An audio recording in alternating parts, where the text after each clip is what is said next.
ಎಲ್ಲರಿಗೂ ನಮಸ್ತೆ, welcome back to my channel. ಸ್ನೇಹಿತರೆ, ನಾವು ಮಾತಾಡ್ತಾ ಇರ್ತೀವಿ ಏನಂತಪ್ಪ ಅಂದರೆ, ರಾಜನ್ ಥರ ಬದುಕಬೇಕು, ನಾನು ಆರಾಮಾಗಿ ಅವ್ರಿವ್ರು ಗೋಳಿಕೋಬೇಕು ಅಂದರೆ ನಾನೊಂಥರ ರಾಜನ್ ಥರ ಇರಬೇಕು, ಆ ರೀತಿಯಾಗಿ ಬೇರೆಯವ್ರಿಗೆಲ್ಲ ತೊಂದರೆ ಕೊಡಬೇಕು, ಈ ರೀತಿಯಾಗೆಲ್ಲ ಅಂದ್ಕೊಂತಿರ್ತಾರೆ. ನಾವು ಕೆಲವು ಆಟೋಮೆಟಿಕಲಿ ದುಡ್ಡು ಅನ್ನೋದೊಂದು ಬಂದುಬಿಟ್ರೆ ಆ ಥರ ಮನುಷ್ಯನಿಗೆ ಅನ್ನಿಸ್ಬಿಡುತ್ತೆ. ಮಾನವ ಸಹಜ ಗುಣ ದುಡ್ಡು ಅನ್ನೋದು ಬಂದುಬಿಟ್ರೆ, ದುಡ್ಡು ಒಂದು 2-3 ಕೋಟಿ ದುಡ್ಡಿತ್ತಂದರೆ ನಾನು ರಾಜ ಕಣೋ, ಅದು ಇದು ಈ ರೀತಿಯಾಗೆಲ್ಲ.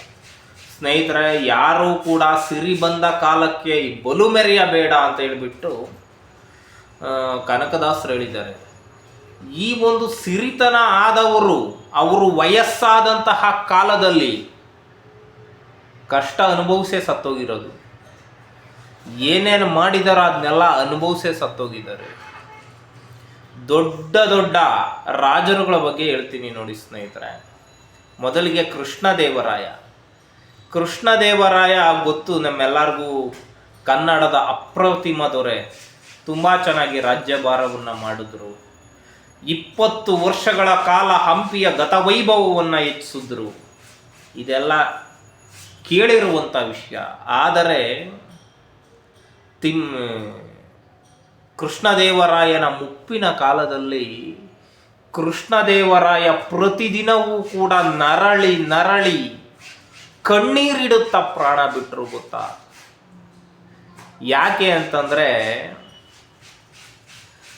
ತನ್ನ ಆಡಳಿತದ ಅವಧಿಯಲ್ಲಿ ಏನು ವಿಚಾರಣೆ ಮಾಡದಿರ ಒಂದು ಆರೋಪದ ಮೇಲೆ ತನ್ನ ಮಂತ್ರಿಯಾಗಿದ್ದಂತಹ ತಿಮ್ಮರಸು ಅವರ ಕಣ್ಣನ್ನು ಕೀಳಿಸ್ತಾರೆ ಕೃಷ್ಣದೇವರಾಯ. ಕಣ್ಣನ್ನು ಕೀಳಿಸಿದಾಗ ಆಮೇಲೆ ಗೊತ್ತಾಗುತ್ತೆ ಅವರು ಯಾವುದೇ ತರಹದ ತಪ್ಪು ಮಾಡಿರಲಿಲ್ಲ, ನಾನು ಸರಿಯಾಗಿ ನೋಡ್ದಿರ ಅವರು ದುಡುಕಿಬಿಟ್ಟು ಅವರಿಗೆ ಕಣ್ಣು ಕೀಳಿಸ್ತಕ್ಕಂತಹ ಕೆಲಸ ಮಾಡಿಸ್ದೆ ಅಂತ ಹೇಳ್ತಾರೆ. ಸ್ನೇಹಿತರೆ, ನಿಮಗೆ ತಿಳಿದಿರಲಿ, ತಿಮ್ಮರಸು ಎಂಥ ಒಳ್ಳೆ ಮನುಷ್ಯ ಅಂತಂದರೆ, ಎಷ್ಟು ಚೆನ್ನಾಗಿ ನೋಡ್ಕೊಂಡಿದ್ರು ಕೃಷ್ಣದೇವರಾಯನ ಅಂದರೆ, ಕೃಷ್ಣದೇವರಾಯ ಚಿಕ್ಕದ್ರಲ್ಲಿ ಕಣ್ಣು ಕಾಣಿಸ್ತಾ ಇರೋದಿಲ್ಲ. ಅಂಥ ಟೈಮಲ್ಲಿ ಮೇಕೆಯ ಕಣ್ಣನ್ನು ಕೃಷ್ಣದೇವರಾಯನಿಗೆ ಹಾಕ್ಸಿ ಆ ಕಣ್ಣನ್ನು ಬರಂಗ್ ಮಾಡಿದ್ದು ಅದೇ ತಿಮ್ಮರಸು. ಅಂತಹ ತಿಮ್ಮರಸುವಿನ ಕಣ್ಣನ್ನು ಕೀಳಿಸಿದ್ದು ಕೃಷ್ಣದೇವರಾಯ. ಯಾರ ಒಂದು ತಾನು ಪ್ರತ್ಯಕ್ಷವಾಗಿ ಕಂಡ್ರು ಪ್ರಾಮಾಣಿಸಿ ನೋಡು ಅಂತ ಒಂದು ವಾಕ್ಯವನ್ನು ಅನುಸರಿಸದೆ ಯಾರೋ ಒಬ್ರು ಹೇಳಿದ್ರು ಅಂತ ಅದು ಮಾಡಿಬಿಡ್ತಾರೆ. ಆದರೆ ನಿಜ ಆಮೇಲೆ ಗೊತ್ತಾಗುತ್ತೆ. ಆಗ ಪ್ರತಿದಿನವೂ ಕೂಡ ನರಳಿ ಕಣ್ಣೀರಿಟ್ಟು ಸಾಯ್ತಾರೆ. ಕೃಷ್ಣದೇವರಾಯ ತನ್ನ ಮಗನನ್ನು ಕಳ್ಕೊಳ್ತಾರೆ. ಇದಾಯಿತು. ಆ ಕಾಲದಲ್ಲಿ ತುಂಬ ಮೆರೆದ್ರು. ಮತ್ತು ಇಮ್ಮಡಿ ಪುಲಿಕೇಶಿಯ ಬಾಲ್ಯದ ಜೀವನ ತುಂಬಾ ಕಷ್ಟ ಇತ್ತು. ಆಮೇಲೆ ರಾಜ್ಯ ಭಾರ ಬಂದಮೇಲೆ ಸುಮಾರು 30-35 ವರ್ಷ ರಾಜ್ಯಭಾರವನ್ನು ಮಾಡಿದ್ದಾರೆ. ಪುಲಿಕೇಶಿಯ ಜೀವನ ಕೂಡ ಕೊನೆಯಲ್ಲಿ ಕಣ್ಣೀರಿನ ಜೀವನವೇ ಆಗಿತ್ತು ನೋಡಿ. ಇಮ್ಮಡಿ ಪುಲಿಕೇಶಿ ಇಡೀ ದಕ್ಷಿಣ ಭಾರತವನ್ನು ತನ್ನ ಕಂಟ್ರೋಲಲ್ಲಿ ಇಟ್ಕೊಂಡಿದ್ದಂತಹ ಮಹಾರಾಜ, ಕನ್ನಡದ ಮಹಾರಾಜ. ಉತ್ತರದ ಹರ್ಷವರ್ಧನನನ್ನ ನರ್ಮದಾ ನದಿ ದಡದಲ್ಲಿ ಸೋಲಿಸಿದ ವೀರ ದಕ್ಷಿಣ ಪತೇಶ್ವರ. ಆ ವ್ಯಕ್ತಿ ಕೂಡ ತನ್ನ ಮುಪ್ಪಿನ ದಿನಗಳಲ್ಲಿ ನರಳಿ ಕಣ್ಣೀರಿಟ್ಟು ಸಾಯ್ತಾರೆ. ಸ್ನೇಹಿತರೆ, ಅದೇನಾಗುತ್ತೆ ಅಂತಂದರೆ, ಇಮ್ಮಡಿ ಪುಲಿಕೇಶಿಯ ಮಕ್ಕಳು ತಮ್ಮಲ್ಲೇ ಒಡೆದಾಡ್ತಾರೆ. ಅದನ್ನು ನೋಡೋಕ್ಕಾಗ್ದಿರ ಕಣ್ಣೀರಿಡ್ತಾರೆ. ಕೊನೆಗೆ ಅವರ ಕಣ್ಣು ಮುಂದೆಯೇ ಅಂತಹ ವೈಭವೋಪೇತ ನಗರ, ವೈಭವೋಪೇತ ಬಾದಾಮಿಯನ್ನು ನರಸಿಂಹವರ್ಮ ವಶಪಡಿಸಿಕೊಂಡಿದ್ದನ್ನು ನೋಡ್ತಾರೆ. ಅದರಿಂದ ನಮಗೆ ಸಿರಿ ಥರ ಬಂದಿದೆ ಅಂದರೆ ಯಾವತ್ತೂ ಕೂಡ ಮೆರಿಬಾರ್ದು. ಯಾವತ್ತಾದರೂ ಒಂದಿನ ಅದು ಓದೇ ಹೋಗುತ್ತೆ. ಹಂಗಂತ ಅವ್ರು ತಪ್ಪು ಮಾಡಿದ್ರು ಅಂತ ನಾನು ಹೇಳ್ತಾ ಇಲ್ಲ. ಯಾವತ್ತೂ ಕೂಡ ರಿಚ್ನೆಸ್ ಚೆನ್ನಾಗಿರೋದು ಈ ರೀತಿಯಾಗಿ ಏರಿದೆ ಅಂದಮೇಲೆ ಈ ರೀತಿ ಕೆಳಗಡೆ ಬಂದೇ ಬರುತ್ತೆ ಸ್ನೇಹಿತರೆ.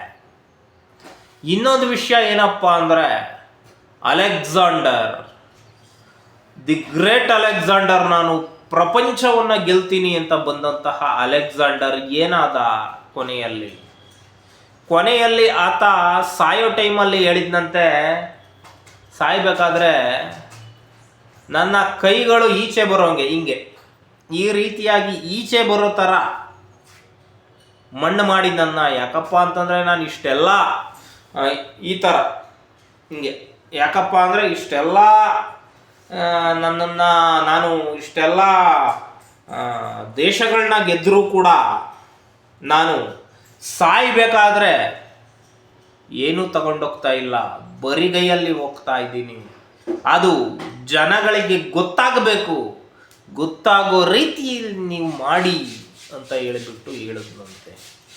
ಸ್ನೇಹಿತರೆ, ತುಂಬ ಜನ ರಾಜರುಗಳು ಈ ರೀತಿಯಾಗಿ ಮಣ್ಣಾಗಿರೋದು, ಇತಿಹಾಸದ ಪುರುಷರು ಈ ರೀತಿಯಾಗಿ ಮಣ್ಣಾಗಿರೋದು, ನಾವು ನೀವು ಎಲ್ಲ ಯಾವ ಲೆಕ್ಕ? ಬರೀ ಇದೊಂದು ಉದಾಹರಣೆಗಳು ಮಾತ್ರ. ಅದರಿಂದ ಯಾವುದೇ ತರಹದ ಸಿರಿ ಬಂದ ಕಾಲಕ್ಕೆ ಬಲು ಹಿಗ್ಗಬೇಡ, ಬಲು ಮೆರೆಯಬೇಡ. ಸಿರಿ ಬಂದ ಕಾಲಕ್ಕೆ ಬಲು ಮೆರೆಯಬೇಡ, ಸಿರಿವಂತನಾದರೆ ಬಂದು ಕಾಗಿನೆಲೆ ಆದಿಕೇಶವನ ಚರಣ ಕಮಲವ ಸೇರಿ ಸುಖಿಯಾಗು ಮನುಜ ಅಂತ ಹೇಳಿದ್ದಾರೆ ಕನಕದಾಸರು. ಸ್ನೇಹಿತರೆ, ಈ ರೀತಿಯಾಗಿ ಸುಖ ಬಂದಿದೆ ಅಂತ ಮೆರೆದ್ರೆ ಒಂದಿನ ಈ ರೀತಿ ಆಗುತ್ತೆ ಅಂತ ಹೇಳ್ತಾ, ಇದು ಬರೀ ಉದಾಹರಣೆ ಅಷ್ಟೇ, ಅನ್ಯತಾ ಭಾವಿಸಬೇಡಿ ಅಂತ ಹೇಳ್ತಾ ಈ ವಿಡಿಯೋ ಮುಗಿಸ್ತಾ ಇದ್ದೀನಿ. ಜೈ ಹಿಂದ್, ಜೈ ಕರ್ನಾಟಕ, ಜೈ ಭುವನೇಶ್ವರಿ ದೇವಿ.